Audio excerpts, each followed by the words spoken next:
Yes, guys, you know what time it is. It's your boy David at the Irish Hotspot, Ireland's #1 Spurs fan. And today we are bringing you the tactical breakdown of our victory over the Foxes. We'll show you the positives we can take to Anfield, but the negatives we need to correct before we get to Anfield this weekend. Jack, how are you keeping, my man? Keeping well, Dave. Always love breaking down this video because it's kind of like a good way just to kind of wrap up the last performance, regardless if it's a win, regardless of it's a loss, kind of put it in a nice little bow, and then we just kind of, say goodbye to it, move on to the next one. And I think we're doing it maybe in a bit better timing than we've used to doing it a bit later. And the other ones, I think, we've done it well ahead of time for this, Dave. Hopefully people enjoy this kind of content right before the Champions League. And it's also, during kind of maybe an unorthodox time kind of for us, maybe something that's a bit, kind of a surprise. So hopefully people enjoy it. I'm already seeing the comments, which are way too nice as well. So yeah, Dave, doing pretty well to answer the question. No, absolutely brilliant. But look, let's see who is in the comments. And like we said, it is an unorthodox time, not usually used to going at this time. So we know it's a bit early, but we've got Harry. He says, this part of your show is class. It sets you apart. I really appreciate that. Really appreciate that. Big yourself up, my man. We try to bring lots of different sort of content to everybody rather than just doing the same thing, talk shows all the time. We are going to try and do a lot more different content plus the talk shows as well, guys. So, we have a lot more coming, but big up, Harry. Really appreciate the comment, my man. The regular says, afternoon, everyone. Big up the regular. Good to see you in the building. We've got Wembley 1. Good evening, gentlemen. Having to work late. You guys are the perfect tonic to make it more bearable. Come on, you Spurs. Wow. Come on, you Flat Cap and Harris Army. Well, big up Wembley 1. Look, hopefully you're not working too hard, my man. What do you work as? Let me know what do you work as, but hopefully you're not working too hard, my man. And hopefully we can just make it that time go by that bit quicker. NJ123 says, big up all. Been some great shows, lads. Really enjoy watching. I really appreciate that, my man. I'm glad that you enjoy it. Look, at the end of the day, that's all we can ask. We put it out there. But guys, if there's anything you don't enjoy that we do, let us know so that we can not do it and just keep putting out more and more content that you guys enjoy. But big up NJ123. Really appreciate kind, NJ. Words. Chris Wyan says he's going to walk. He's going to walk. Antonio Conte is going to walk. I don't think so, to be honest with you, Chris. I think he's going to stay. I don't see why he will walk. Walking to the bank with that big transfer budget that he's going to be having this summer, my man. He's walking to the bank. Well, hopefully it's a big one. I mean, look, all indications are, and with all the rumors and the talk going on, that there is going to be a bit of a war chest there to beef up Antonio Conte's squad and give him what he wants. So we'll just have to wait and see. CCH this afternoon, lads. The only positive Spurs fan channel. Big up, lads. Really appreciate that, my man. Look, we always look. It's not that we try to be positive. It's just the way I look at life. It's the way Jack looks at life in general. I always try to be the half glass full sort of guys. And look, it just comes across as positive, I suppose. But I really appreciate that, my man. Big yourself up. Fine. We've got Mark Burke. Romero is the level we need in terms of signings from now on. Rolls Royce over defender. Good to see you, lads. Well, Mark, it's good to see you. But look, that's why we've dedicated a whole special segment to Romero today, just to highlight how good he really is. Big up, Mark. Good to see you in the building. We've got Graham in the house. Good evening, David. Jack, Graham. Come on, you Spurs from Graham. Big up, Graham. Good to see you, my man. And hopefully when I get over next season, I'll be able to meet up with you for a pint, my man. It was good to see you over there. And I hope you're keeping well. Big yourself up. We've also got Scott Hynam. He says, big up Flat Cap and all. Come on, you Spurs. Big up, Scott. I hope you're keeping well, my man. We've got RAI afternoon, David and Jack and everyone. But here is night 12:53 a.m. My man, Jesus Christ, that's late. What are you doing up late? Hopefully we can keep you up just that little bit later, lad. It will be all right. Big up, RAI. Where are you tuning in from, my man? Let me know. Wembley 1 says he's a facilities building management guys. Cheers. Oh, tough job, my man. Putting in extra big hours. Property, I bet. Big property, I imagine. Just absolutely massive property, Dave. So he's just, walking around the estates, and then he's just, listening to the Irish Hotspur, to keep him company. I appreciate that, Wembley. Yeah. Appreciate that. Big up, my man. Big up, Wembley 1. We've got Laney Lee. Big up. What's up, lads? Oh, good, my man. How are you keeping? Good to see you. I hope things are well with your brother. We've got Eugene Thompson. He said he'll start a new revolution at Tottenham. Look, Love it, hopefully he Eugene. will. Hopefully he will. Look, this is what he's here to do. He's not here to be getting top four and having the fans. Look, it's all right to celebrate it this year, but he's not here just to go for top four next season. In Conte's mind, the way he believes right now is that he will be able to have a way of getting past Klopp and Guardiola next season and winning that title. That's just the mindset the guy has. He'll have his mind on the League Cup, the FA Cup, whatever European competition we fill in. He will believe he will win it. So we have to be able to back him, because for me, I think this is the guy that will lay the foundations in order to turn us into a European elite football club, in my opinion. We've already got all the infrastructure around it. Now we just need the personnel on the pitch and the personnel on the playing side. So if we put that together, who knows where this club can go. But big up, Eugene. Hope you're keeping well. Some say the revolution's begun, Eugene. Some say it's already begun. Absolutely. John Stokes says, good evening, Dave and Jack. Eating me food and listening to Common Sense. Big up, John. Common sense. Look, hopefully we make sense anyway. That's what we have to do when we're on these shows. But look, let me know what you're having for dinner, my man. I'll be having mine after. I got a nice roast chicken dinner there for after, so I'll be having that. What are you having, my man? And I'll be getting a couple of my 5 a day in my roast as well, so that'll be good. Big up, John boy. We've got Ricky Nato, afternoon, brothers, and all of the Spurs family. No negative vibes. Come on, you Spurs. Big up, Ricky. Big up, Ricky. Never. Hope you're keeping well. Look, no negative vibes whatsoever. Anything that may come across as negative, in my opinion, it's not negative from me. It's just me speaking the truth. But everything else other than that is positive, my man. Big up, Ricky. Hope you're keeping well. Eugene Thompson says, we are coming for the league title. Well, look, everything's in place to do it. We just need the cash flow to fund it now, my man. So hopefully the summer is on the horizon. And look, we'll be doing a lot of transfer shows over the summer. And we'll be looking in depth exactly like if we are going for position, what sort of player do we need for that role and stuff like that, and looking at the best attributes and the best players out there to fill that position. But big up, Eugene. Big yourself up, my man. This is Jack's time. This is Jack's time this summer. Jack loves all this. It's his time. RAS from Nepal, but I moved to Hong Kong with my family. Wow. Big move, my man. Big move. Hopefully you're enjoying it in Hong Kong. To a huge study as well. Big up, RAI. Yeah, big up, my man. Laney Lee says, guys, what you thinking even if we finish 5th, which is looking likely, do you feel he will be back just the same as we did get Champions League? I know it's not over yet. Yeah, look, definitely, it's not over yet. And it's never over, my man, until it's mathematically possible, or the old saying, when the fat lady sings. Look, will he be back honestly, the same? Yeah, I don't see the difference, to be honest with you.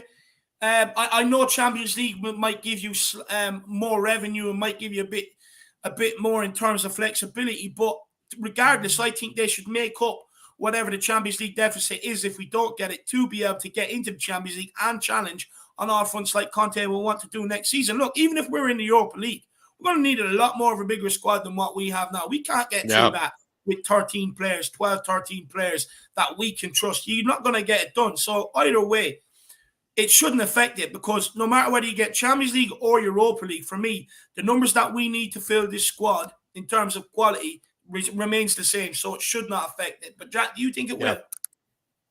I could imagine it would, to an extent that, Dave, like the proceeds that you get from the Champions League are ridiculous. I think I saw something like making it to the Europa League final is just the same as like making it past the group stages for like the Champions League. I think if you make it past the group stages for the Champions League, that's almost as much revenue as making it to like the Europa League final. So you would imagine that Spurs would make it, hopefully, past the group stages of the Champions League. And then when you kind of look at it that sort of way, Dave, really does make you think about, the potential revenue that is out there available if you do make that Champions League, and how much more willing then Daniel Levy in turn would be to invest in the club. But I would say, like, we just need to improve the squad dramatically regardless, because if we fall into Europa League, it's just going to be a much, much tougher Europa Conference League, because there are going to be a lot of small teams that are going to be just as, I don't know, like up for it as the Europa Conference League teams were, to try to knock down, kind of a mighty team like Spurs and knock down kind of more of a giant. So I think it'll be just as hard, if not 1,000 times harder, at the Europa League. So the squad needs to be improved regardless. Yeah, it needs to be beefed up. What I would worry is, will it have an impact on the likes of Dane Scarlett and Alfie Devine? Look, all the nicest are is that they will be loaned out. But if we end up in the Europa League, do we end up keeping them then, to be able to put them in, fill a squad in them sort of games? Who knows? It might actually have more of an impact on the likes of Scarlett and Alfie Devine and what their future holds, rather, more than anything, in my opinion. But big up, and don't give up, man, on the scum beating West Ham. Look, they've got Leeds, who are 2 points above relegation, scrapping Everton, who are in the relegation zone, scrapping for points. They've got Newcastle, who are they're playing for their careers at Newcastle beyond this summer. So I'd say they'll want to make a good account of themselves. And then most importantly, they've got us. It is not over yet, my man. Big up, Laney Lee. Still Call says, great work, David and Jack. As always, I enjoy your show the most, more than any Spurs channel. Wow. Look, I don't know what we've done to deserve all these comments today. I don't know whether Jack's creating fake accounts to just make me feel better. But no, definitely not. I've seen you a lot of times in here still, Carl. Look, I really appreciate that, my man. Look, all we try to do is just put out content, new content, always trying to mix it up and just see how it sticks. Look, I really appreciate it, Jack. And you want to say it's still, Carl? No, still called way too kind, and kind of like David said, to be honest, I don't know, but it's kind of continued from the very beginning. Started off by Harry, up at the top there. It's just, I don't know, Dave. I don't know what we've done to deserve this. Honestly, everyone's been incredibly kind today. Maybe something's, in the breakfast, of most people today, Dave. Maybe they just got, the kind bone in them today. But I don't know, everybody really, really appreciate it, and it's been really, really generous as well. Just some of these words. Yeah, big up, everyone. Wembley says, I'd be interested to hear your tactical predictions on how we should approach Saturday night at Anfield. I really feel we need to do something to surprise Liverpool. Otherwise, we are going to get bet. And look, maybe that's something that me and Jack can maybe work on. Look, we will have stats with Jack, but maybe we can add maybe a small bit more to it in terms of maybe some still images of what we're talking about how areas where we feel Liverpool are weak and we can get at them or something like that. But do not worry, Wembley 1. We will have one. That's probably what Stats with Jack, what we try to do with Stats with Jack. Might add a small bit extra to it this week. But big up, Wembley 1. We got you covered. We'll do something, my man. Leon M96, come on, you Spurs, says, big up, David and Jack. Looking forward to another great show. I really appreciate that, my man. Really appreciate it. Hopefully you do enjoy it, and hopefully we can deliver somewhat of a decent show to you. Big up, my man. Brian C. Socrates, the philosopher. It's good to see you, my man. Hopefully you enjoyed your time away. Just big up, lads. Thanks for all the recent brilliant content and positivity. Come on, Thank you, Brian. Spurs. Well, Brian, see, it's good to have you back, and we're missing your fan cams, brother. So you got to send them in. I love the likes of yours, Ollie Freeman's, Phillips, Chris's, Ellie's, everyone that does them, to be honest. They kind of like soothe me after a game, especially after a loss or a bad result. Brian, we're missing your fan caps. Get them sent in to me after the Liverpool one, my man. Big yourself up. And like I said, hopefully you enjoyed your time away. And really appreciate the words. Jack, anything you want to say to the philosopher? Yeah, Brian, I mean, no need to thank us. We honestly have to thank you because you've stuck by us for a really long time, Brian. You've even given us, our own show ideas, at times. You've contributed to us, honestly, more than I feel like we've even helped you. So, Brian, really, honestly, the thank you comes from us, and really do appreciate you as well for always being so generous to us as well in a lot of different ways, Brian, in a lot of different ways. But also, like David said, you have a few fan cams that are a bit late and overdue, my man. So get to it. Big up, Brian. Big up. Good to see you in, brother. And we've got Adrian Chia says, evening, UEFA Champions Without League. Champions League, still shot at a quadruple. Is he on about us or Liverpool tonight? Go, just pretend Liverpool. It's about us. It's a Tottenham channel, so pretend it's about us. Oh, I think it is probably about Liverpool. I think it is because, right, isn't there like the potential of getting like a 5 trophies in the English league where you have the 2 domestic trophies, you have, is there a 3rd domestic trophy? No. You have the 2 domestic trophies. Some people count the Charity Shield at the start of the season. Then you have the league, and then you have the Euro. I don't think they were in the Charity Shield though, right? They weren't in the Charity Shield in the beginning, were they? I don't even know. It's that far back. I'm not a Liverpool fan, so, right. I don't even remember, to be honest with you. But look, Still a shot at the quadruple. I think he, look, there definitely is, my man. Big up, Adrian. Clarify your comment, man. You have me a bit stumped and confused, my man. Just put it in the chat and let me know what you meant, brother, and we'll come back to it. But big yourself up, lad. And Al Ben, good to see you, man. I hope you're keeping well. Any decent team with a son and a Kane makes top 4. Exactly, my man. Exactly. Look. Before we didn't have a decent team, that was the problem, Al. Yeah. Because we weren't making top 4, before because we just didn't have a decent team. But I completely agree, Al. You'd still argue that we still don't have a decent team. We just have enough individuals to kind of plug the gap and cover the weaknesses of others that form the Nuclear City 11. To be honest with you, Al Ben. Look, Conte has come in and done a magnificent job. The players have done a magnificent job to turn it around from October, even as far back as January, to even have us in this conversation. I'm going to keep emphasizing this. You've got to praise them. We're developing a culture in the fan base that I feel like we're not allowed to praise anything anymore.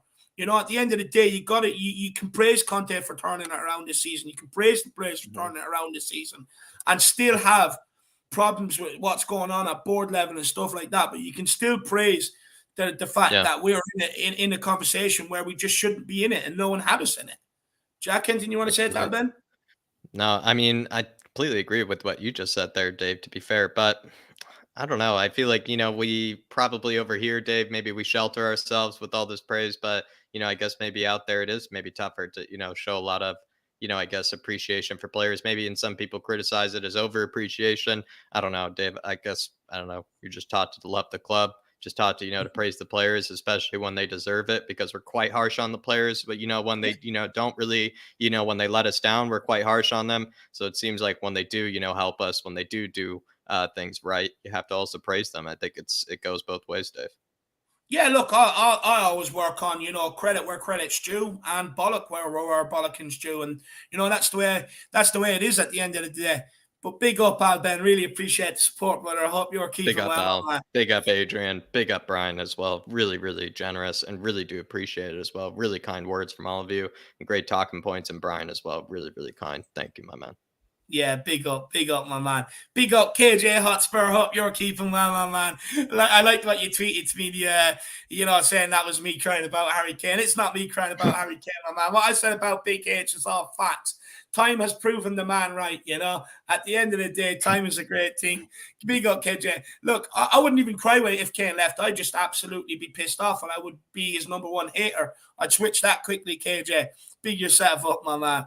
Big yourself up. Scott Heyman says, if you get Europe, I'm still for it. Exactly, my man. That's what I'm talking about. And Adrian Chia says, even without Champions League next season, we still have a chance to win the league, the 2 domestic cups and the Europa Cup. So we need to invest no matter what. Yes. Oh, now wow. We get it, obviously, Adrian. Wow, we're kind of Adrian. We're a bit slow sometimes, David and I. It takes us a while, to get there. So honestly, no Olympic medals for us today, Jack. No, definitely not. But Adrian, hopefully we make up for, these kind of slow brains, maybe with the tactical analysis later in the game. But Adrian, I must say, that is the right mentality. I think Kuva would be very proud of this sort of mentality because when anything, doesn't go our way, you just move on from, the quintuple to the quadruple when you really look at it, and who knows, maybe even Spurs will partake in a few different non-football tournaments, count that as trophies as well. But Adrian, definitely.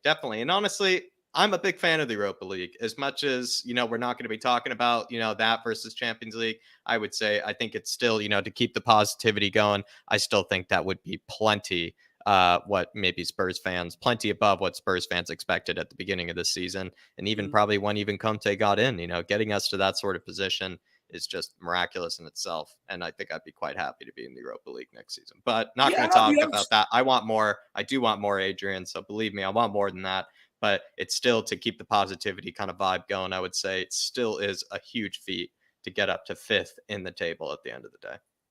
Yeah, look, at the end of the day, for me, I wasn't happy with us, not doing more to play that Rennes game that time. Even in Europa Conference League, at the end of the day, European trophy is a European trophy. I mean, we don't win any trophies. We won one trophy in 21 years, a League Cup. I think it was called Worthing Cup back at the time. It's been too long. At Tottenham, we cannot afford to sniff at any trophies whatsoever. Whether it be, look, I get it. Champions League isn't is the glitz and the glamour. You would much rather be watching your team on a Tuesday and a Wednesday night rather than a Thursday night. Europa League maybe not as glamorous, but we cannot afford to turn our nose up. It's a European competition. And if you're in it, I want to win it. That's what it's about at the end of the day. Yeah. And last season, we had the wrong mentality with some of these players. Oh, it's Europa Conference League. We don't want to be here. Okay, well, then get out my club because you're the ones that put us here.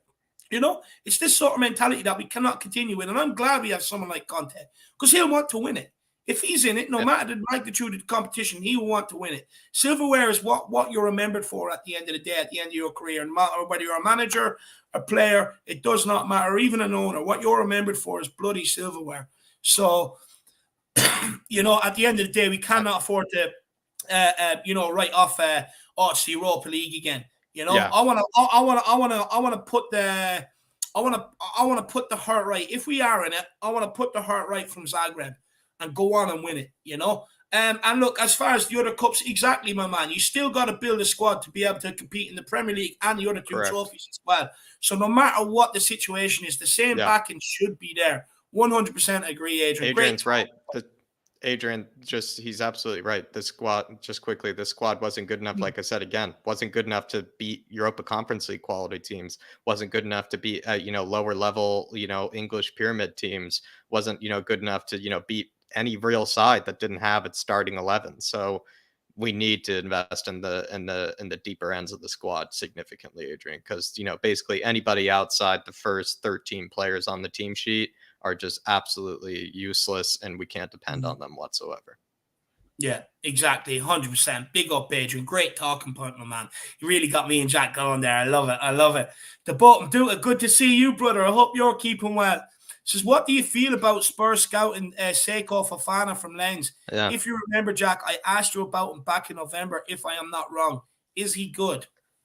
I've heard really good things about him, and I think the one thing that kind of put him on the map to bottom dude was I think he had some spectacular performance against PSG, where I do believe Lens actually beat PSG or got a really good result out of it and just gave them a lot of trouble. And Seiko Fofana was absolutely running the midfield. I'm pretty sure he's a midfielder of some kind of like a box-to-box sort of midfielder, has a bit of a creative side to him as well. I don't really know too much about the player apart from that. The bottom Duda, I just, got finally to do the Pedro Porro right wing back scout report that Romero's Golden Cock has been requesting for a very, very long time. So the bottom Duda, it's more than right now to answer to your call as well. The Seiko Fofana is coming out very soon. And I think there's another one of yours. I think it was Badrul, might have been, or Sushant Busal or Badrul Mazid also wanted the Brereton Diaz, but Seiko Fofana, that sounds like a blast, my man. So let's get to it. We'll get to it right away, my man. But yes, very good player. Lots of people are talking about him. Seems to be one of those kind of league players of the season, especially in midfield. Yeah, big up, my man. I'll be honest, I don't know much about him, but there you are, the bottom do it. Jack is giving you a lowdown. Big up. Hopefully coming soon, my man. Coming soon to a theater near you, the bottom dude. Big up, my man. I love it. Tottenham Tantric Gold says, what I want to say is thank you both for all you do for us. YouTube is a better place with you two on it. You have given me so much confidence to do Tottenham Tantric Gold, and you always be the mothership. Keep up the great work. Many more years of success. Well, look, I hope so, my man. I hope so. Hopefully we can keep going and still keep having the success we previously have had. And look, hopefully people can just keep enjoying the content and keep supporting us, Look, all we want to do is just give Spurs fans a voice. It's all we've ever wanted to do since we've come on here was talk about Tottenham and engage with fans and hear what they have to say about the club. And that's the thing I'll be most proud of, to be honest with you. One day once all this is gone, that's the one day, just one thing I'll be most proud of is getting to meet and speak to so many Spurs fans. Jack, anything you want to say to Dermot?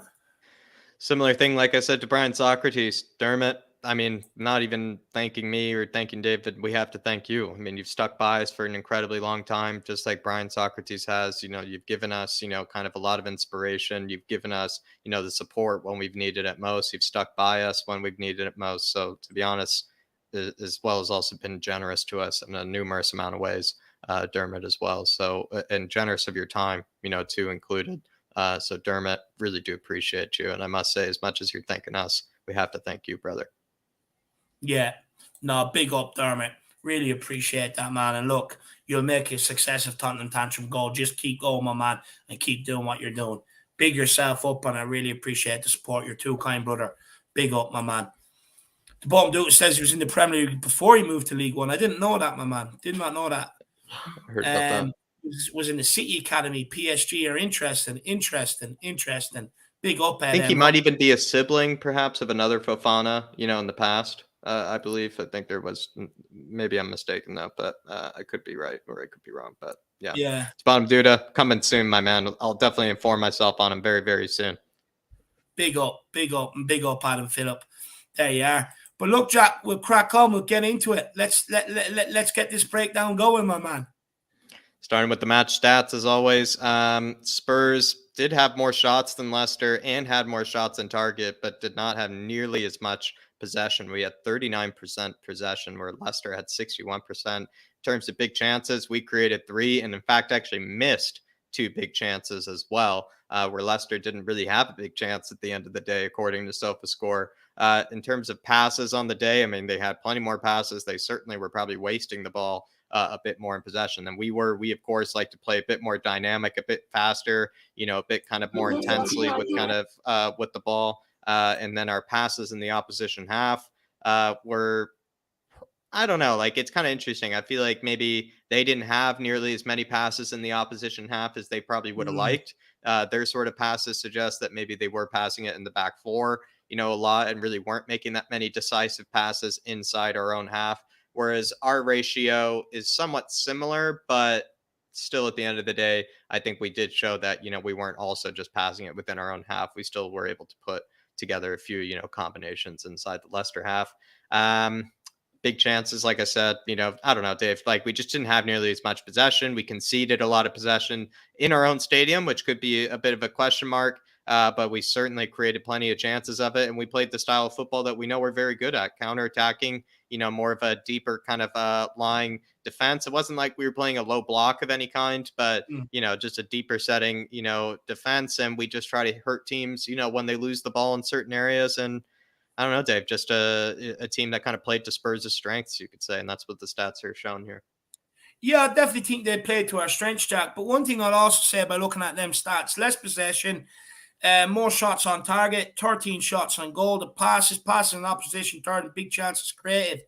It comes down to everything I was saying before, Jacko, over the Brentford and Brighton game, just how slow we moved the ball in them games. More possession, but we just didn't do anything with it. We were too slow in possession. This game, less possession, but we moved the ball quickly. And look how much we opened up teams. The key to take away from this is we've got to be moving the ball quickly. Yeah, I think so, Dave. But I felt like we kind of did, move the ball a bit quicker in this one, don't you think? I thought maybe we did show up. Oh, no, that's what I'm saying. This time around. That's what I'm saying. We showed a lot more urgency this time around than what we did in the last 2 games, where I was saying we had more possession in the last 2 games, but we were just too slow on it. We weren't doing enough to move the opposition around. Whereas this game, less possession, but we moved the ball quickly and we create the chances. Yeah, agreed. In this one, Dave, we're going to be showing just the lineups just quickly. They kind of actually went for back 5. At first, when we first looked at it, we kind of thought they went for maybe a formation that they usually go for, which is a 4-2-3-1. But in fact, it really was, when you looked at it, more of a back 5 sort of shape. You really look at their squad, practically the B team. I'll be honest, Soyuncu has been kind of out of favor most parts of the season, especially when Evans and Fofana are back to injury. He's dropped out of the team. Amarte has been a good servant to them this season, but certainly isn't, a regular starter for them. Castagna, you could say, is kind of a regular player for them, sort of plays a variety of positions, bit of a utility player. Soumare has not gotten off to the sort of season that they expected, has not played, as well or as much as he probably would have liked. Nempelys Mendy, again, kind of more of a backup for them in certain cases. Jose Perez, more of a backup. Luke Thomas, more of a backup. Albrighton, more of a backup.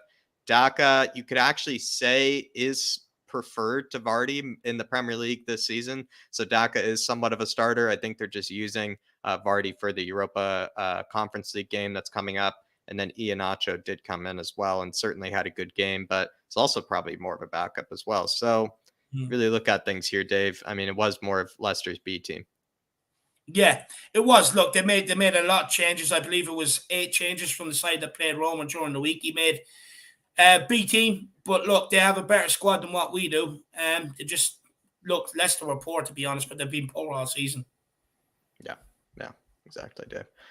But let's move on maybe to kind of how the game really went in terms of, where the ball really went, you could say. Leicester, they attacked down their right-hand side, which was our left-hand side. So, in fact, for once in a while, teams targeted Sessegnon maybe this game more than they targeted, Emerson. The ball went down Emerson's side only 33% of the time. As where our kind of attacking display here, Dave, actually quite spread out evenly, you could say, where the middle, percentage of is actually near 30%. Usually it's not that high.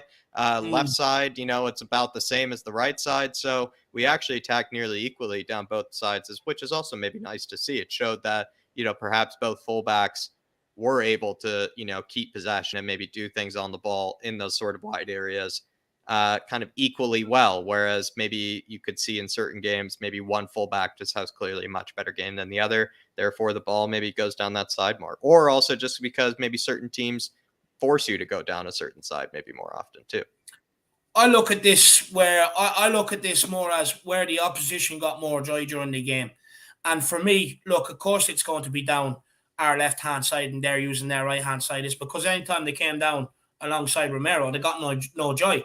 Anytime they came down Sessegnon and Davies' side, that's where they got the joy. So, of course, they're going to keep going down that side. And that is a weakness right now. For me, I think we need Reguilón back.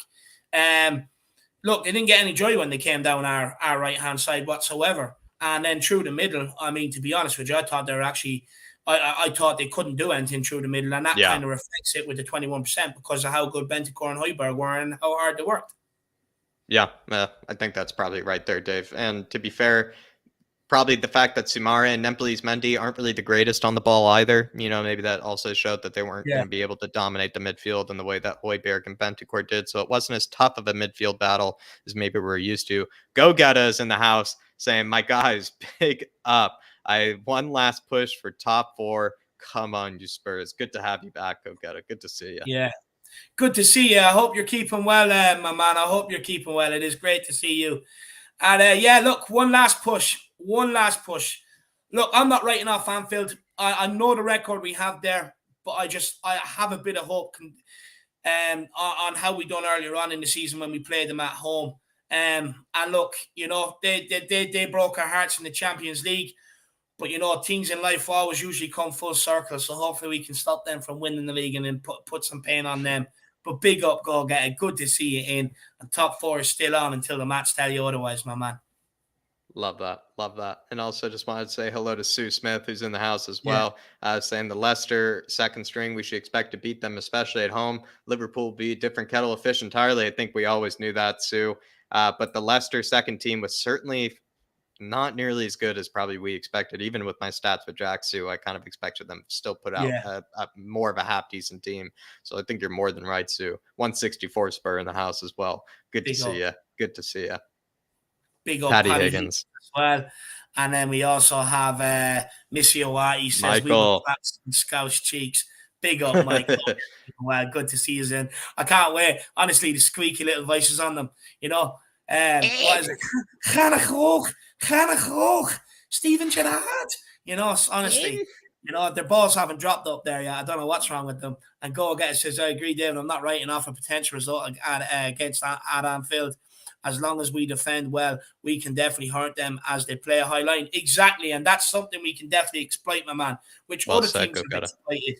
Very well said. And to be honest with you, what was I going to say to you? I just want to say Paddy Higgins and Michael both having that beautiful member badge, beside their name as well. Just want to say I really appreciate you both. Yeah, no, 100%. Oh, yeah, I know what I was going to say, Go Getta. Look, we have to be aware that it is going to be 12 men going into that game, or we're up against 12 men. No, sorry, 13, because you're going to be up against Liverpool, you're going to be up against the referee and the person in the VAR as well. So it's kind of 11 up against 13, and we have to be very well aware of that. Look, a lot of people laughed at me when I was saying about the VAR. It's there to suit Liverpool, United, teams like that. Well, no one's arguing now, because the more and more calls you see where they're not giving in other games, you kind of get more and more suspicious. And it is a thing. It is a thing. Liverpool have been helped by the VAR. Even when they won the league, they got so much help that other clubs weren't getting. Absolutely ridiculous. So it's going to be Tottenham versus 13, and it's not going to be Liverpool. It's Liverpool. Big up, go get it. Love it. Go get it. Absolutely Big love up, it. Leon. Big up, Leon. Good to see you. But look, let's keep tracking on, Jacko. We want to get these people off in time so they can watch Champions League tonight. Yeah, Dave, we don't want to don't want to make them tardy for the Champions League, that's for sure. Don't want to make them tardy to the pub or even to the couch, wherever they may be. But this is just the average positions. We kind of have two different looks at it. Spurs is pretty much what we're used to, except Lucas, in fact, when he at least played, had a much higher position and was a lot further inside than Kulusevski normally is. And in fact, that's actually something that we even spoke about, I think, on, during the watch along, Dave, was that when I did see that Kulusevski was not playing and it was going to be Lucas, I was a bit worried that maybe Lucas wasn't going to keep the width in the same way that Kulusevski does. That just has to do with the average position. Like, Lucas just seems to always love to tend to drift further inside. It's something that maybe managers train him to do, or it's just something he just does out of his own free will, where he just likes to drift a bit further inside and not be so, far out wide with the ball. So that's a major difference that maybe I notice. Sessegnon and Emerson practically equal in terms of their average position when you actually look at it on kind of a lateral sort of sense. Pretty far spread, the center backs. Nice to see Bentancur and Højbjerg right on top of each other as we're used to. Sonny playing further inside, which is nice to see. Maybe what you would like probably is someone like Sessegnon having a bit of a further average high position, Dave, just because, with Sonny playing more as like a second striker, you really do want Sessegnon keeping that width and also keeping that width a bit higher up the pitch as well. So that would be my only kind of criticism as well of maybe the average positions there.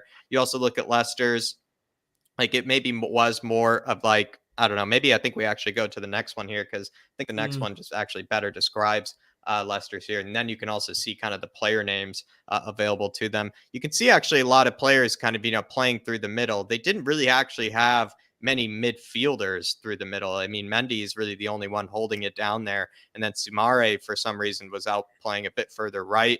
Patsandaka, Perez, and Iheanacho were all just basically playing up top, to an extent. So Mendy was actually left, you could say, quite alone, by the looks of it, in midfield lots of times. Albrighton playing very high up the pitch, trying to keep the width, and was actually keeping the width probably more than you would say the likes of our own fullbacks to an extent. And then the back three for Leicester there. But Dave, anything that I might have missed, anything that maybe I touched on that is interesting to you? Interesting how much I actually felt in the game. They left Thomas isolated, and we got a lot of joy down that side. If you look back at it, a couple of goals came from that side. The corner kick came from that side. A lot of our good play actually came down the right hand side. And Jack, I noticed that more as went back and watched the game and stuff like that. That our left hand side was actually pretty ineffectual all game. To be honest with you, all the good stuff came down the right hand side, and it's probably to do with Leicester actually more so blocking up that left-hand side than the right-hand side. And I'm surprised how isolated they left Thomas, because once Kulu came on, he absolutely took advantage of all that space down there. Yeah, really well set there. And probably Thomas maybe had the worst game maybe between Albrighton and him, I would argue. I think Thomas really struggled against Kulusevski. He actually, to an extent, didn't even do very much against Lucas either. But that's also just because Lucas, again, didn't really come up against him very much, because Lucas loves to drift so far inside. Perez was kind of one that was pretty anonymous in a lot of cases as well. The game, not really even sure what position he was playing at certain moments. So that's definitely probably a win as well, just because we didn't even know where he was playing. So that kind of just suggests that he wasn't really having much of a good game. But maybe move on to the still images here, Dave, kind of breaking down some of the trends that we saw. Yeah, this is my most exciting part. This is my favorite part. I get to expose once again. So one big trend here from this one, guys, is that we did notice that Dyer and Davies are still looking pretty shaky and are still looking like they can fully make a mistake in any given moment, which is definitely a big worry for us. One of the big still images that we noticed at one stage was Ben Davies. This led to a big chance later, but Ben Davies, he really should be winning this. And we'll talk about this later, but there is a certain center back that maybe you can see on screen who would definitely be winning this sort of chance. But Ben Davies, in fact, isn't able to get across and win the ball. Sumare is able to take like a pretty heavy touch past him and even almost kind of shoulder him off as well, show him the weight room. To be honest, Sumare is a big guy, but this just shows sometimes maybe a bit of the, Dave, kind of the limits or the limitations of Ben Davies sometimes as a defender. He then gets down the byline and then plays, and I'm just kind of, sequencing what this whole play led up to.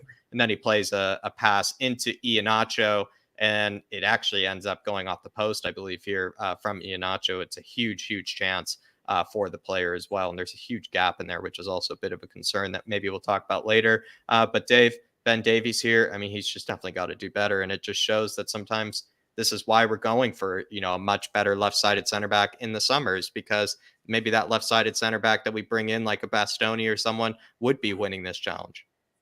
Look, Davies had an awful game all game long. He was getting roasted all game long. And a part of the reason why, Jack, is, look, we watched the game back, and when this sort of stuff was happening down the right-hand side, Romero was able to deal with it. He was able to get his foot in, or else he just came careering across, sliding in, and he took man and ball. But one thing Romero would not do is let him breeze by him. If he did go by him, Romero would take him out. But Davies' failure to do that, he's got to be more committed to this, Jack. He's already lost in his mind. And that's what leads to a chance. And it's just silly things like that you don't, that lead to chances that then put us under pressure. That does not need to happen. If I'm correct, off the end of this chance, I think they hit the post. Yeah, hits the post here. Iheanacho, and actually the Reese, does well by getting a finger to it. But he takes just a huge heavy touch past Ben Davies. Ben Davies chases him down the line, then lets, I believe, the cross, just go across his body to an Iheanacho. And I don't know, Dave, I know we're kind of just, it really all comes down to Ben Davies here. Yeah. Dyer's position is a bit strange to me because I did watch this back because he was kind of just tracking back, as it makes sense. He was tracking back, trying to recover. But I'm not really sure how he went so far back, considering there really is no man in the box that he's exactly, running with or even marking. This is a recurring team, though.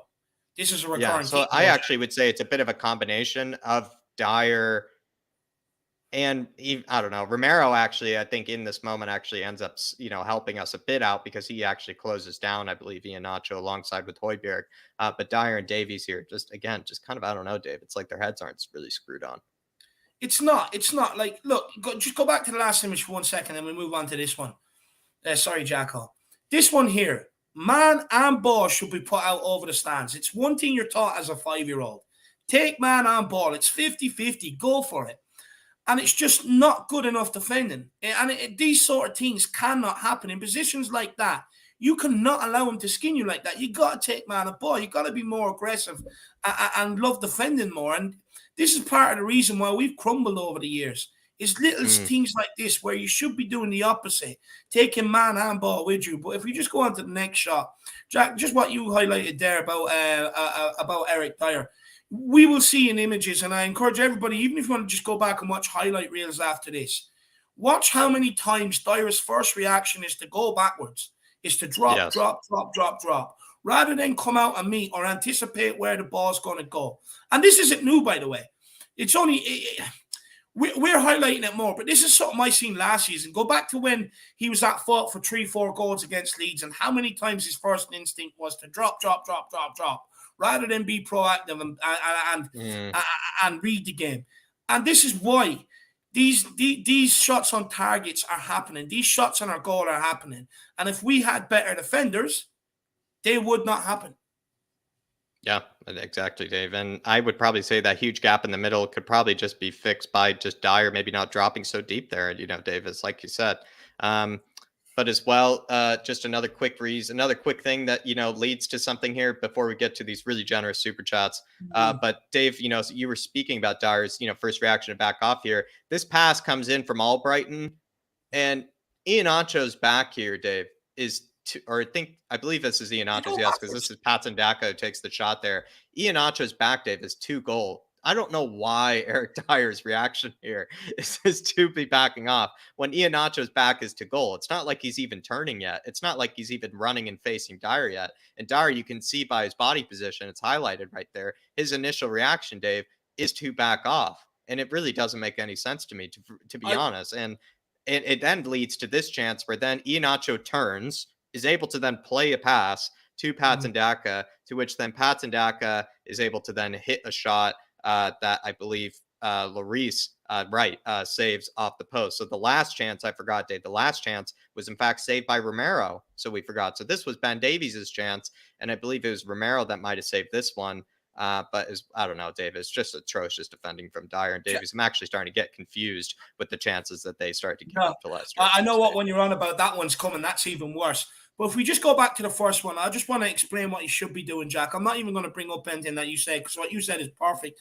But what he should be doing, right? First of all, the reason why his first instinct is to go backwards is because he knows he has a lack of pace. He's well aware of it, right? And he's trying to make up for that. But if he really wanted to make up for that, he's got to be right up his hole, right? He's back, like you said, Jack. He's going backwards. His back is towards goal. That's when you need to get right up behind him and try and dislodge the ball or hold him off and force him backwards.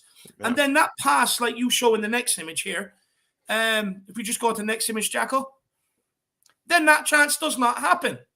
If he's up his hole, he forces Iheanacho to go back. He doesn't. You actually really look at it, Dave. Look at Patson Daka. Look at like the image here and everything. Like there really is no reason that it should have been that easy for Iheanacho to get that pass off. But should not be that easy. But because of Dyer's first instinct to run backwards, because he knows he has a lack of pace, what he's actually doing is just allowing him to turn and actually just pass it round him. So he's not actually doing any defending. He's just caught in what we like to call as no man's land. You know, he's just stuck in no man's land. What he's doing is just not good enough. He's running backwards, and by doing that, he's just allowing them to pass it around him and expose the hole that he's leaving anyway, rather than getting up behind them and just forcing them backwards, forcing that pass backwards. And again, go back and look at even just highlight reels of the game, highlights of the game. You will see at times Romero getting up behind players' holes and dislodging the ball compared to Dyer, who wants to go backwards. He's already anticipated. By doing that as well, Jack, if Iheanacho does want to turn, he's also inviting them, run at me. Run at me. You know, you can't do that. That's not good. You've got to be up his bloody hole. Yeah. And also, you know, this was Patson Daka's shot, I believe, Dave, but Iheanacho scores from a similar position, you know, in this game, like as well. I think we're also not realizing that you know, a lot of forwards can't score from these sort of positions as well. So we got hurt from a very similar position, and we almost did, you know, concede because Patson Daka's shot was, in fact, I do believe a quite good one, or might have been Iheanacho's. Again, I'm getting very confused as to all these chances they conceded. But let's get to these super chats so I can, you know, at least, you know, Dave, not be hyperventilating after some of the chances they were conceding to them. Down my heart's getting sore from speaking about there. To bottom Duda saying, hope Diaz doesn't score or Paratici will face Conte's wrath, considering how we missed out on him. Personally, I feel Kulu is a better signing. I didn't know, you know, if Antonio Conte was a huge fan of Luis Diaz.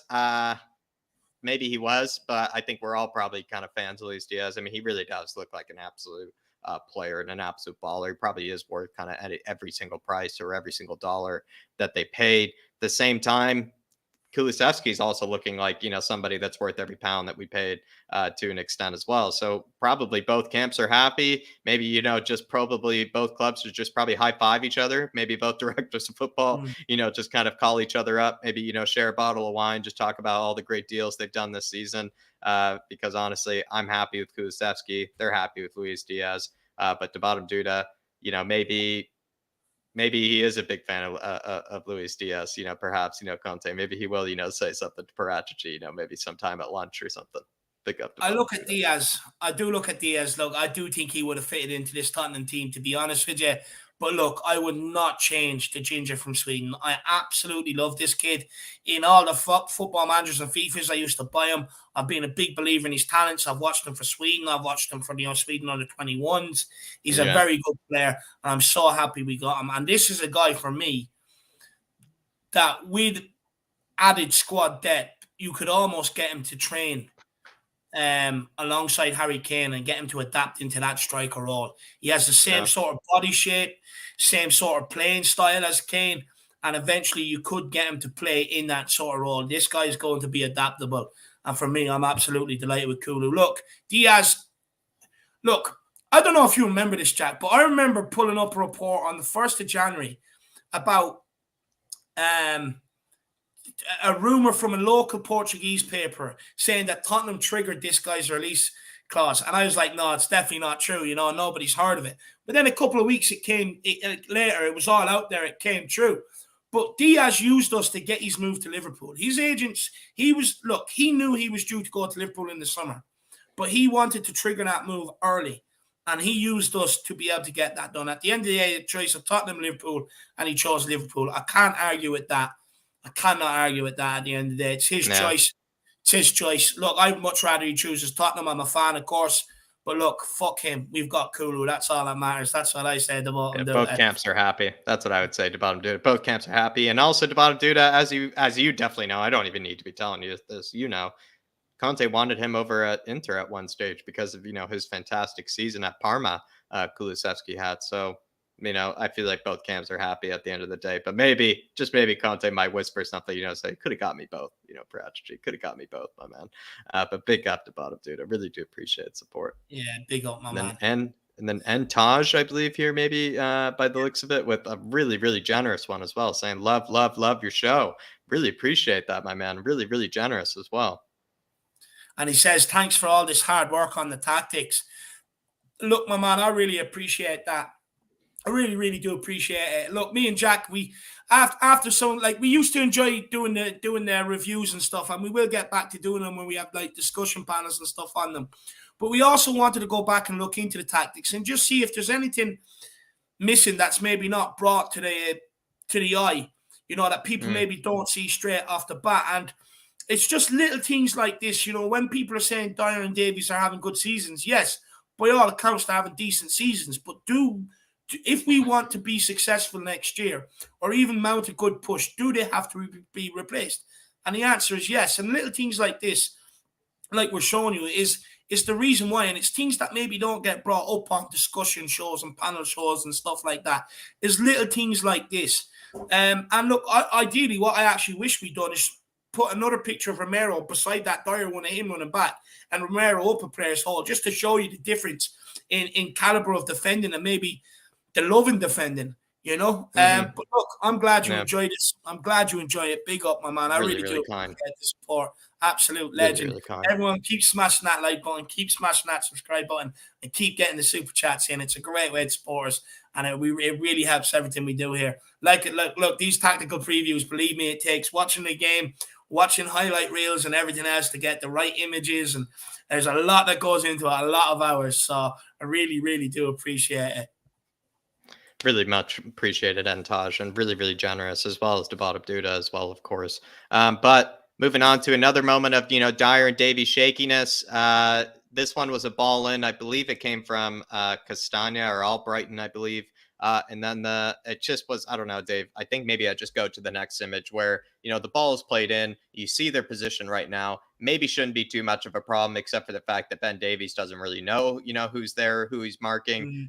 Then the ball actually gets hit to Jamie Vardy, I believe. Moon Boots originally, Dave, was in fact in front of Jamie Vardy. Jamie Vardy somehow gets across Moon Boots, as well as that guy, Lewis Brunt, gets across Moon Boots. Ben Davies doesn't even jump for this, doesn't even know where any of these players are behind him. I don't really know how much more I need to talk about this, but it's just another moment of shakiness, another moment of worry, where both of them, Dave, are just red flags sometimes. They really do have some red flag moments as defenders. Yeah, no, 100%. 100%. No, look, the only thing I'd say on this is Davies is still in the same position as he was in the first image. No reaction. Ball that's funny. Yeah.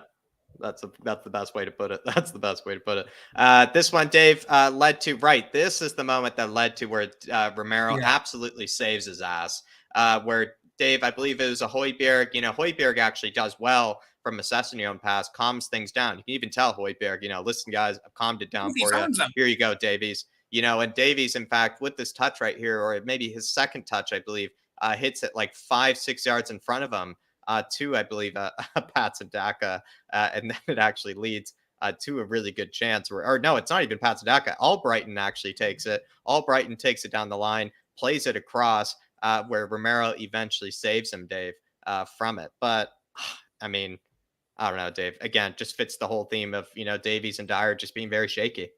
Can we just go back to the first image there quickly? And Jack, this is something I keep harping on about, and I'm just not seeing it improve week in, week out, and it's hurting me, Jacko. It's hurting me, lad.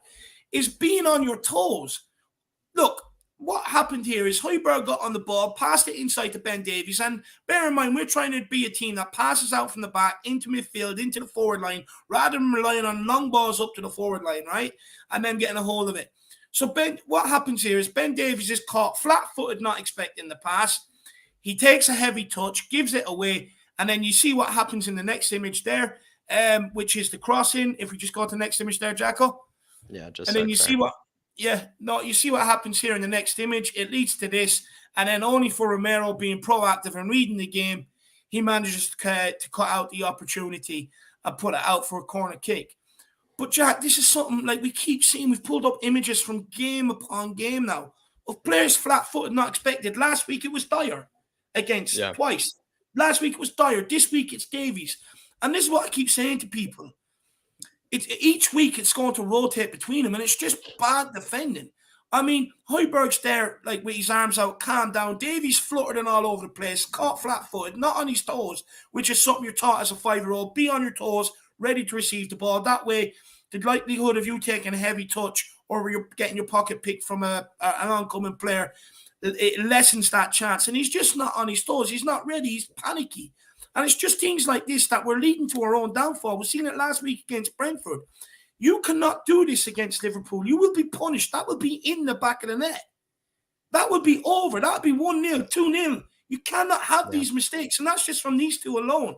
They've got to be alert and switched on heading to Anfield. This stuff and this shit cannot happen. We've got away with it against Brentford. We didn't get away with it against Brighton. We got away with it against Leicester. We could have been punished. But Liverpool, we won't. We've got to cut that crap out. It can't keep happening. Because if it does, that's what's going to be the difference between us making top four and not making top four. Not Kane, Son and Kulu not getting chances against Brentford. It's these mistakes from Dyer and Davies that have happened all season long.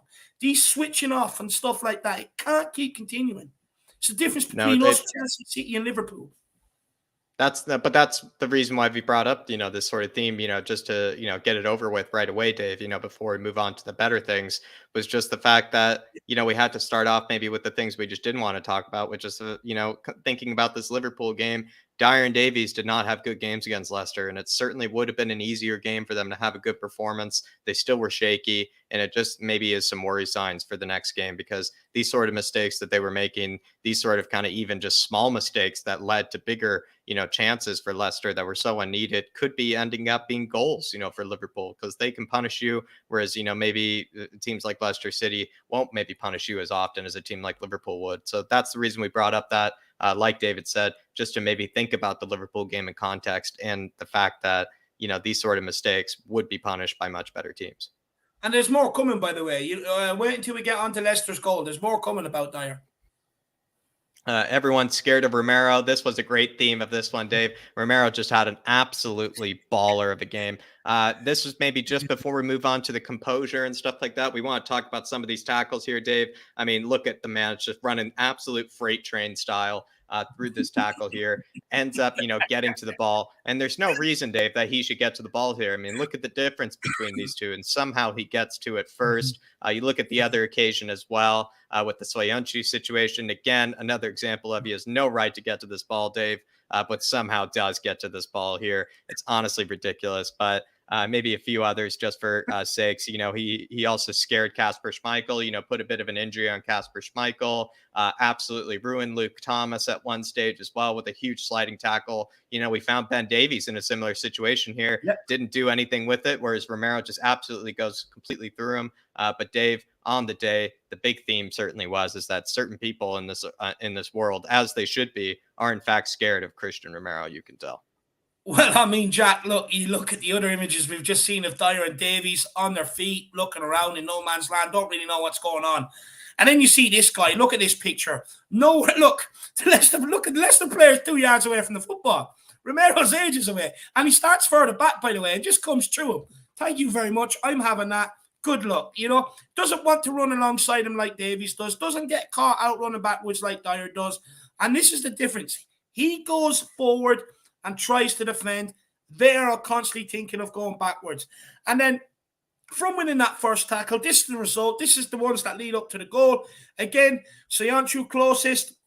Luke Thomas standing there. He doesn't want it because what Romero done to Luke Thomas earlier on in the game. He doesn't want it. And then he just comes through, takes Soyuncu, ball falls to Kulu, we go up and we get our second goal. But this is the difference between Romero, Dyer, and Davies. It's just these images here. And you go back and watch the game, there's countless of images of him sliding in. Absolute countless images of him being proactive about defending. This one here should have been a penalty. Romero got to the ball first and was taken out, but we wasn't given, but we'll move on. This one here is exactly... Yeah. We seen Dyer and Davies in a similar position. What happened? They put the ball by him, got the cross in. What happens here? Romero comes careering across, ends up putting in the slide tackle, opportunity snuffed out. So you see the difference, and it goes back to what we were showing with the amount of percentages of attacks they had down this side compared to the other side. And the reason being, and the only reason being, solely, is because Romero's a bloody savage. That's it. They don't want Romero. They do not want to go near him because this happened time and time again. Come down this side. Romero comes careering across and he just takes them out, takes man on ball. The other side, they're just allowed to breeze down and put crosses into the box. And that's the difference, ladies and gentlemen. Do you think they're probably just drawing straws, whichever winger has to be on Romero's side, just probably drawing straws, saying, listen, coach, manager, I just can't do it this week. I don't think I can come up against this guy. And then maybe Dave, they just, do maybe a raffle of some kind, whoever has to come up against Romero, that day. And maybe they probably have to buy him a steak dinner as well for all the punishment, that they probably get, having to play on Romero's side. Jack, they are terrified of this guy. He has the fear factor. If you think, look, we all know that players at Premier League clubs are all friends with each other. And if you don't think they haven't texted each other and says, oh, Jesus, I was up against it against Romero today. I don't like him, But Jack, what makes him so feared is because of his aggression, his intent to win that ball, his ferocity, his aggressiveness. He doesn't give you a minute's rest. Whether you're standing still trying to hold up the ball or take him on, he will clatter you. It doesn't matter, and you will feel the force of it. And defending like that is when when you will see a lot more teams having off days. If we can replicate that over the left-hand side, we concede a lot of we don't concede a lot of these goals that we have been conceding. That has probably let us down this season. And to be honest with you, look, the guy's an absolute savage. They do not want it. He's old school. And they just don't like the physicality. Look, we know that nowadays, Jack. A lot of physicality has gone out of the game from when I first started watching the game and stuff like that. It's completely changed. And to have someone like Romero, I'm telling you, with the way the modern player is, they do not want it. I mean, not only though, Dave. Say that again with Luke Thomas, Luke Thomas, there was one earlier on as well with Luke Thomas where he was actually like closer to the ball. But straight away, Romero's like 5 yards away from him, and he just puts his hands up, and he's already pulling out before Romero's even made the tackle. It's like, just take it. I'll step aside. It's like letting a bear, pass through, Dave, or like a rhino pass through. But not only was he getting stuck in, Dave, he also showed incredible composure on the day as well. There was a moment where he played two passes of this sort. This one goes straight into Kane's feet, I imagine. He also played Lucas through on. No, this is no, I think Dave, the one with Højbjerg was when Højbjerg made, a huge run through. You're right. This is Harry Kane right here. And then this is Højbjerg. So Højbjerg actually on two separate occasions, Dave, found himself in really good positions to actually receive the ball. Højbjerg at the end of the game made a run through the defense, and to which Romero played him through. Romero also played him in this position as well. So he's showing incredible composure on the ball, Dave, and also is actually really creative out of the back three, more creative than Dyer and Davies. In fact, gets more attacks going than Dyer Davies because he makes passes like this. Another occasion, Dave, was when he actually was under a bit of pressure from the likes of Patson Daka, and he just looks up for a pass, and instead of maybe, keeping it on the floor like he usually does, he likes to keep the ball on the floor a lot, but he did instead go for a beautiful ping pass under a huge amount of pressure and was able to find Sonny's feet nice and easy as well. So Dave, on the day, it wasn't just him getting stuck in, it was also him showing incredible amount of composure as well. And believe me, look, we just had to kind of pick out the best images, but we had a compilation of about 50 images, and not only of Romero being on the ball and being composed, I mean, but also winning a lot of the balls that came in early, whether it was free kicks, corners, or crosses. Early, Romero was the one to get on the end of it. Dyer and Davies were practically anonymous. For me, it was a one-man defensive show all game long. But on the ball, Jack, like you look at that chip out to Sonny under pressure. Davies wasn't even under pressure when Højbjerg passing that ball 5 yards. You know what I mean? And that's the difference. Again, that's the difference between on the ball and off the ball. Look, Dyer and Davies is the best of what we have this season. I don't want to hear Sanchez. We've seen how ropey he was on the ball. That's just not, we can't have him.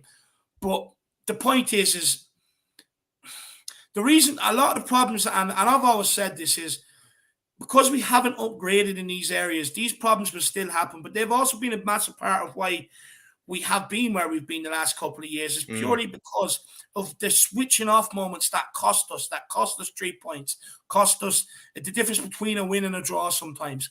And they're continuing this season. But the only reason why we seem to be getting away with it a lot more is because Romero is snuffing out a hell of a lot of danger by reading the game.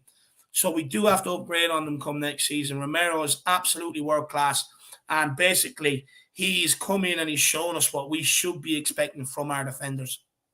Yes, really well said there, Dave. And I think, in fact, we need to find players that are more on Romero's level in terms of bringing the intensity to the game, but as well as also bringing that dynamism in the attack. You know, Romero, of course, like we said, gets stuck in, makes you want to love defending, but also makes you want to show that, you know, center backs also can be good in possession and get things going as well, which he certainly has done. But let's go on to the first goal of the game here, Dave. Kane's 22nd minute goal from a corner. Something I noticed from this one here was that, and in fact, maybe a bit similar, you could say, to the likes of Brentford, and, you know, maybe some sort of set play for the likes of a striker, you know, to score from a corner. Dyer and Romero actually absorb a lot of the attention here. Kane, in fact, sits behind all of them. He's actually in the back of the three, but they're all kind of drawing a lot of attention to themselves. They eventually, when the ball is being hit, Kane makes kind of a run around those two, where Dyer and Romero hold off the likes of Amarte.